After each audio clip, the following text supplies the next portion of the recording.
तो आज का हमारा टॉपिक जो है वो होगा SHM। SHM से बनता क्या है? Simple harmonic motion. तो सबसे पहले हम देखते हैं कि मोशन क्या होता है।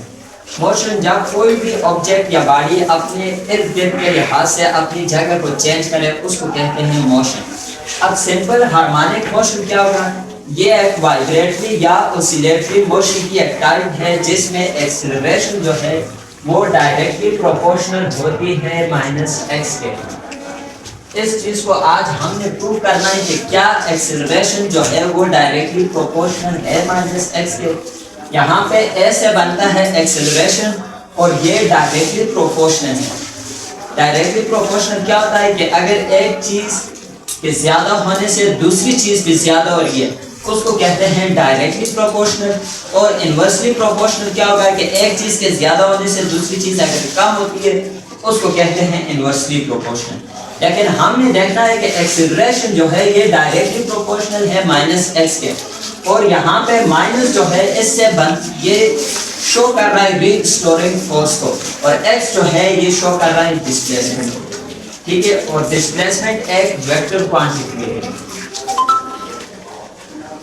अब हमने इस चीज को प्रूव करने के लिए क्या करना है? हमने सबसे पहले एक मास अटैच स्प्रिंग लेना है। ये है मास अटैच स्प्रिंग है एक, मैं कहता हूँ ये एक मास अटैच स्प्रिंग है जिसके ऊपर ये ऑब्जेक्ट है जिसका मास है m।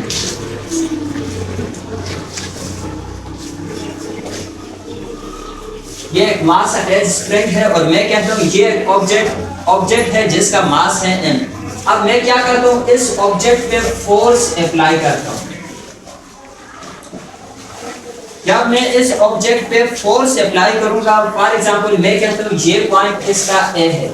जब इस बॉडी पे या इस ऑब्जेक्ट पे मैं फोर्स अप्लाई करूंगा तो ये क्या हो जाएगा? डिस्प्लेस हो जाएगा पॉइंट A से पॉइंट B की जाने। तो हम इसको किस तरह ड्रा करेंगे? अब ये ऑब्जेक्ट यहाँ से डिस्प्लेस हो गया यहाँ तक।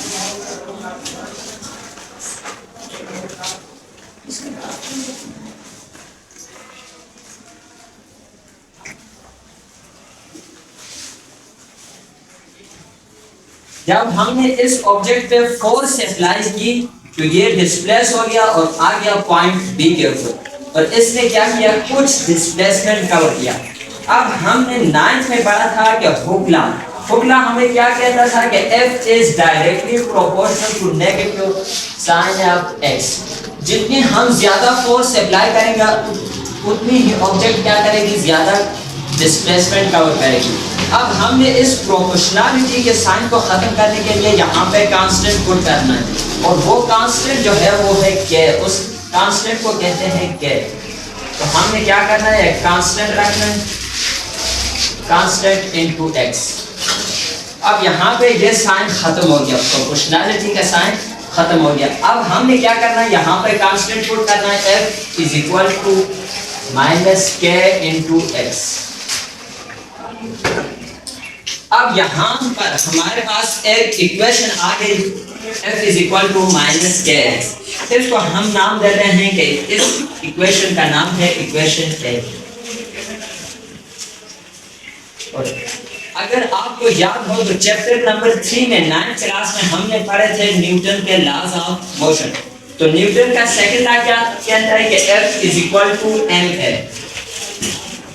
न्यूटन का सेकंड लॉ हमें ये कहता है कि वो F is equal to ma के बराबर है। अब हमने देखना है ये भी इक्वेशन है और ये भी इक्वेशन है। इसको मैं नाम देता हूँ इक्वेशन B का। अब अगर आप इक्वेशन A और इक्वेशन B को देखें तो इसमें लेफ्ट साइड जो है वो दोनों इक्वेशन का सेम है। तो हमने इनको क्या करना है? अब हमने इन दोनों इक्वेशंस को कंपेयर करना है। जब हम इन दोनों इक्वेशन को कंपेयर करेंगे तो हमारे पास आ जाएगा ma is equal to -kx। अब यहाँ पे m भी क्या है?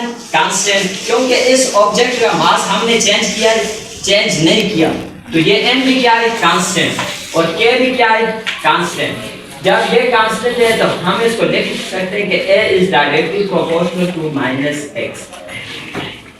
तो ये चीज हमने प्रूव कर दी थी कि किस तरह एक मास अटैच स्प्रिंग का मोशन जो है वो मास अटैच स्प्रिंग मोशन जो है वो है सिंपल हार्मोनिक मोशन। तो इस चीज को हमने क्या कर लिया, प्रूव कर लिया कि A is directly proportional to minus X, और यहाँ पे भी आ गया कि A is directly proportional to minus X. तो अगर आपको वीडियो पसंद आई है तो हमारे चैनल को लाजमी सब्सक्राइब करें।